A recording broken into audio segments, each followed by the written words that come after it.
bunch of junk to go through. So first of all, here's the thing from like your lab guide, and I'll go through these models and pictures here in a second. Microscope slides, there's a bunch of microscope slides, I'll go through all that. Fetal pig stuff, Valentino was asking about this. We are going to do the fetal pig, but we're going to do it after the quiz next Tuesday, so you don't need to know this stuff for the quiz that's on Tuesday, all right? Everything else, though, is like fair game for the quiz on Tuesday.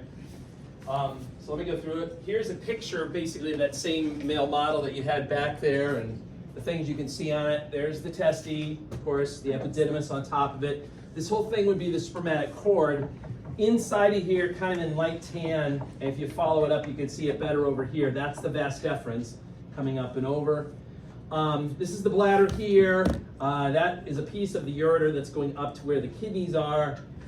This is a little piece of the seminal vesicle. So you can see the ureter kind of coming, excuse me, not the ureter. You see the vas deferens coming around here, and it'll actually meet up on the back side of the bladder with the seminal vesicle and then form stuff. I'll show you a better picture in a moment. This is the prostate gland, of course, and then a midline there.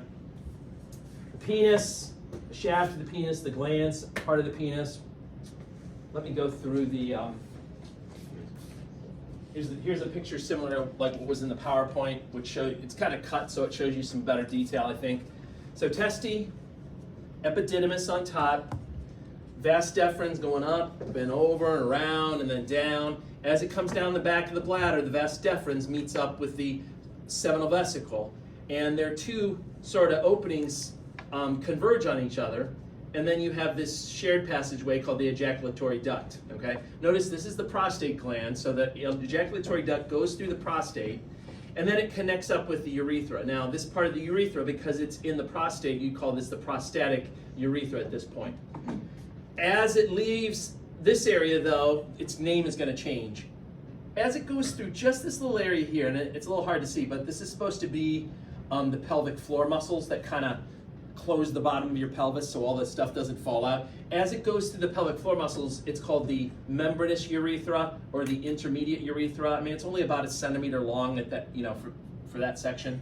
Then as you get beyond that, the whole rest of it is considered inside the penis, so you'd call it the penile urethra, or the other name they have for it, because it's surrounded with this erectile tissue called the corpus spongiosum. They also call it the spongy urethra, so you could use either name for it. Really hard to see on here, but just to point out, this little guy here, and there'd be another one on the other side, that's Cowper's glands, and they actually have little ducts that kind of empty into that membranous urethra. Okay. Over here on looking at the penis, you can see the erectile tissue. So this tissue on the dorsal part of the penis would be the corpus cavernosa, and there'd be two of those. Those are the things that kind of look like the eyes when you do the cross section. And then this part that surrounds the urethra, again, that's called the corpus spongiosum, and there's just one corpus spongiosum. Okay. Here's a posterior view of the male stuff, the male anatomy. So just to get your bearings, this big guy is going to be the bladder. You can see the ureters. I just keep messing up, sorry. You see the vas deferens coming up and over there. These are the ureters that are going up to where the kidneys are, okay? As the vas deferens come down, they meet up again with the seminal vesicles, and as soon as they come together, you have this little ejaculatory duct. So that'd be the ejaculatory duct. This is the prostate. And then this urethra that you have in here, this would be the prostatic urethra because it's inside the prostate. As you go through the pelvic floor muscles, this little portion would be called the membranous urethra or the intermediate urethra. And then as you're in the corpus spongiosum, the rest of this would be called the spongy urethra, or you could also call it the penile urethra. I think this view shows you the bulbourethral glands a little bit better. You can see how they sort of empty into that membranous urethra.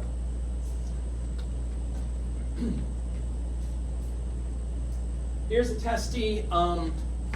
You should know the names of all these little passageways, definitely for the next lecture exam, but if you look in the lab guide, I think the only thing they really ask you about is the rete testis, which is this kind of collecting area, right? So just to go through it in completion, these would be the seminiferous tubules out here. Then these straight passageways are called the straight tubules. Then you get into the rete testis, which is that collecting area.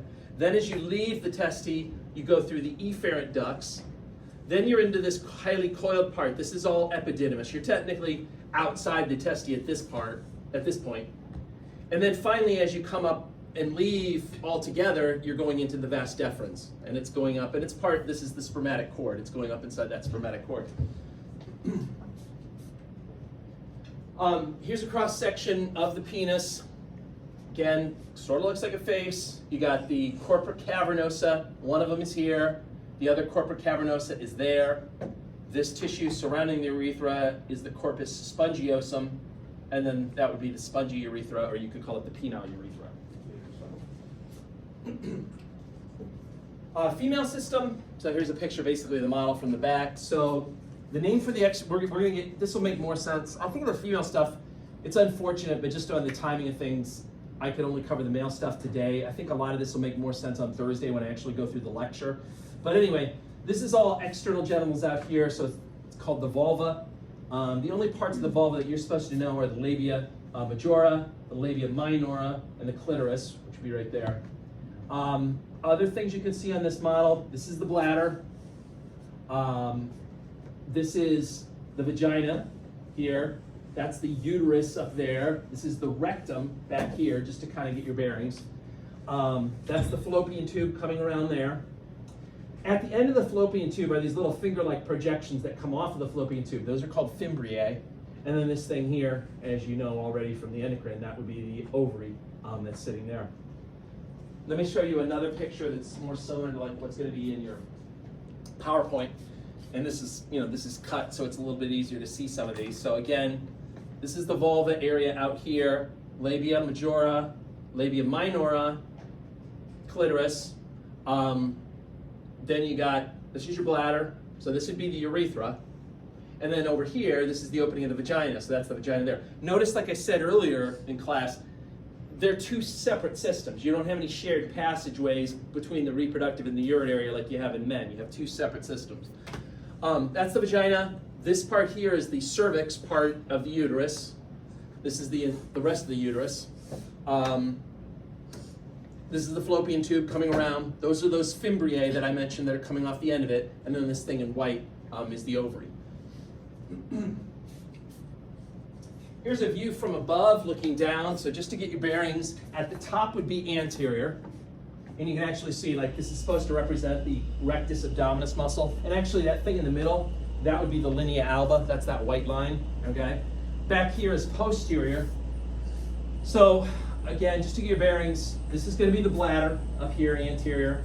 Behind it, you'll have the uterus, which is there. You can see the fallopian tubes coming off here. And then the fimbriae, and the white things are the ovaries. And that's the rectum back there. But again, if it's not listed, in the lab guide, I'm not going to ask you about it. So this is just showing you the vulva again, the external genitals. So labia majora, labia minora, the clitoris, and then that's actually the opening of the urethra. All right, and then we got the microscope slides. So anyone know where this is from? Don't all answer at once. I'll give you a hint. It starts with an E and it rhymes with epididymis. Enough to raise your hand, Court. Epididymis. What should you take home for this? So, the epididymis is this long, thin tubule that twists and turns and, makes sharp turns and goes back on itself. And so when you cut it, you're going to see all these kind of circular structures that are all part of the epididymis.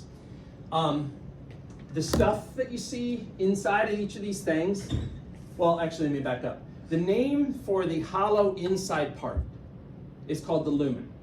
So, and this is a word you're going to see a lot of in A&P2. Anytime you have something that's hollow, it could be the stomach, could be your bladder, could be your intestines, could be your trachea. Anytime you have something that's hollow, the name for the inside part of it, they call the lumen, okay? So the lumen of the epididymis is the inside part, and sitting inside the lumen are these big clumps of sperm. So that's just a big clump of sperm, another big clump of sperm inside the lumen, okay?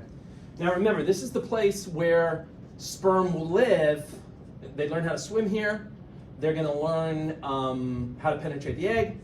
And if they don't get ejaculated, like in 3 months, this is also where the sperm are going to die. And when the sperm die, the cells that make up the wall of the epididymis, they have to absorb the dead sperm parts. And to do that, these little cells, it's hard to see on this view, but they have little hair-like projections called stereocilia. So let me show you a better view that shows the stereocilia. And here it is. So this junk that you see here, I know it's not that impressive, that's all stereocilia, and it's there to help absorb the dead sperm parts, right? So sperm inside the lumen, stereocilia there to absorb the dead sperm parts. Now, one thing that students sometimes get mixed up is that we'll sometimes mix up the epididymis with the seminiferous tubules. This is epididymis, so get that ingrained in your mind, and then this is seminiferous tubules. Honestly, what I think is pretty obvious is just how sharp the wall, the edge of the wall is when you look at it. Okay, like the wall, the line that is formed with the epididymis. Yes, you have some stereocilia, but still, it's a relatively sharp line, and you can kind of see a clear distinction between the wall and then the stuff that's on the inside. It's pretty obvious. It's a sharp distinction.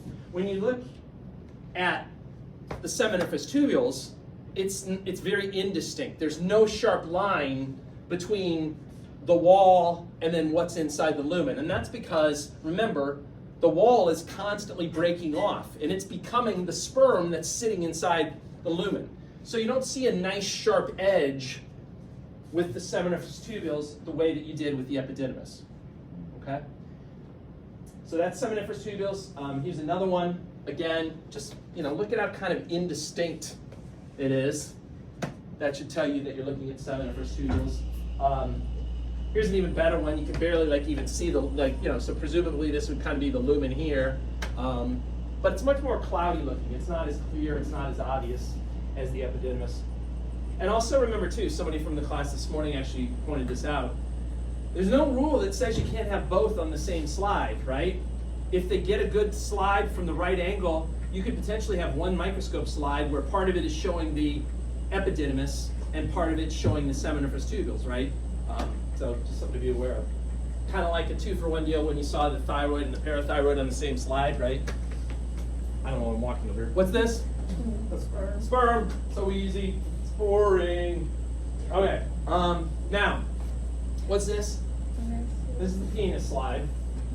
I know I always tell you guys, like when you're looking at microscope slides in AP, I'm always telling you guys, like, oh yeah, get on Google or get on Bing, look at as many microscope slides as you can. Okay, I always say that. I'm going to give you a warning though. When you do a Bing or a Google image search and you type in penis slide, be very careful. Okay, you might want to put on the safe search or something when you type in penis slide. You might want to make sure no one's sdon't behind you or anything when you type in penis slide. The first time I typed in penis slide, get ready, cover your eyes. I got that. Okay? I don't know where that is. It looks fun, honestly. So there are a lot worse hit results than this one, but this is the only one that was G-rated enough to show you. So just be careful when you type in penis slide. I don't know where that is. I'd like to go to that playground now. It seems like a lot of fun. School trip. Anyway, school trip. Anyway, so back to our penis slide. Pretty easy. Corpora cavernosa, corpus spongiosum, and then that's the penile urethra inside of it. Same deal. This one looks a little happier. It looks like it's smiling more. Corpora cavernosa, corpus spongiosum, and then that's the penile urethra on the inside. All right, this is from, anyone know where this is from? Uterus. Yeah, this is the wall of the uterus. Again, we didn't really get to talk about this in class yet, but let me just walk you through it. So there's basically 3 layers to the wall of the uterus. The innermost layer is the endometrium. The middle layer and the thickest layer is the myometrium, and then the outermost layer is really thin. Sometimes you can't even see it. It's called the perimetrium. So on this slide, the inside of the uterus, the lumen of the uterus would essentially be at the top. We're not seeing it, but it'd be up at the top. Then you'd have the endometrium. This is all endometrium up here. How do you know? Because the endometrium has these things called endometrial glands. All of these squiggly little spaces that you see there, those are endometrial glands. And you don't really need to know this for lab, but I'll just tell you for future for the lecture. They produce like a secretion that has a lot of like glucose in it that kind of helps nourish the embryo for the first few days, like after fertilization, okay? After you get beyond those squiggly areas though, then you get into this big area, and that's all myometrium. That's smooth muscle, okay? What does the prefix myo mean? Muscle, right? So that's all smooth muscle there. And then out here, it almost looks like it probably got torn off. You can see a really thin layer called the perimetrium. It's not even listed in your lab guide, so you don't have to worry about the perimetrium. Now, one thing that's a little bit challenging is that there are two sublayers to the endometrium. And just based on their position, the innermost layer, which would be at the top, that's called the stratum functionalis. And as you'll learn on Thursday, that's the layer that gets shed with each menstrual cycle. Okay, that's the layer that basically tears off and gets shed with each menstrual cycle. Just deep to it is another layer of the endometrium called the stratum basalis that doesn't get shed, but it stays around. It undergoes mitosis to basically rebuild the stratum functionalis during the next cycle. How do you tell them apart on a microscope slide? Honestly, it can just be based kind of on the general position, or if you're lucky, you can see a slight difference in staining. So at the top, that would all be stratum functionalis. But as you get kind of in this area where it's closer to the myometrium, this would be stratum basalis. If you look and you have a good imagination and you took some gummies before you came to class, this is a little bit darker staining than that up at the top. Can anyone convince themselves of it? I find that I can be convinced of things pretty easily. Anyway, that darker area would be the stratum basalis. The top part would be stratum functionalis. Here is the uterus again. All these little squiggly things that you see, those are all endometrial glands. So all of this area from here on up, that's all endometrium. On this particular side then, only this little part down here at the bottom is myometrium. Okay, that's the myometrium. If you look at it again, the stuff up close to the lumen will be stratum functionalis. That will be shed during the menstrual cycle. The stuff that's deeper, that's next to the myometrium, and hopefully a little darker staining, like down in this region, would be the stratum basalis. Okay. One more, just to go through it again. So all of these little squiggly things that you see all over the place, those are endometrial glands. So all of this and all of this, that's all endometrium. And then this part over here is myometrium. This region, just because it's a little bit darker staining, I would probably call that stratum basalis. And then this region over here, I'd call the stratum functionalis. Okay. All right, now, you'll see this diagram again in the PowerPoints on Thursday, but these are showing you two different types of follicles. Follicles are little structures that have a oocyte inside of them, and when you do a section of the ovaries, you're going to find a ton of follicles inside. They're basically all the eggs that the woman currently has are inside these follicles. And just depending on how far developed the follicle is, you may have something called a primary follicle, or you may have something called a secondary follicle. There's actually other types of follicles that you'll have to learn for lecture purposes, but for lab purposes, these are the two types that you need to distinguish. You need to tell a primary from a secondary, okay? So just to get your bearings, this is the actual egg, okay? That's the oocyte. That's the nucleus of the oocyte, and then that's the nucleolus. So just to get your bearings, right? Same deal over there. The rest of it is all part of the follicle, and the follicle is made up of all these purple cells that are called follicular cells. They also referred to as granulosa cells. These are the guys that actually make the hormones, that make the estrogen, the progesterone. Okay, it's not the eggs that make the hormones, it's the granulosa cells that make the hormones. When you first are developing a follicle, they'll start off very small. Eventually they become these primary follicles. And then as these grow, what happens is the follicular cells start to separate and a cavity starts to form that you can see here. Now that cavity is called an antrum. As soon as you see an antrum, then you're dealing with a secondary follicle. If you don't see an antrum, then you're dealing with a primary follicle. Okay? So that's the way to tell them apart. Look for that antrum, or if you don't have the antrum. So here's some examples of different follicles, all right? You got probably, I don't know, maybe 10 or so follicles just on this one slide. These guys over here, you don't have to worry about. These are called primordial follicles. We'll talk about it in lecture, but you don't need them for lab. These two guys, here and there, those are two primary follicles. Yes, this one's a little bit further along than this one, but I'm not seeing any antrum yet, so that's why I would say that both of them are primary follicles, okay? Just to get your bearings, that would be the oocyte, and then that's the nucleus of the oocyte, same thing. This is the oocyte, that's the nucleus of the oocyte, and then these cells out here would be follicular cells, and these would be follicular cells. So, you know, this looks like it probably has more follicular cells, but because it hasn't developed an antrum yet, I would still call it a primary follicle.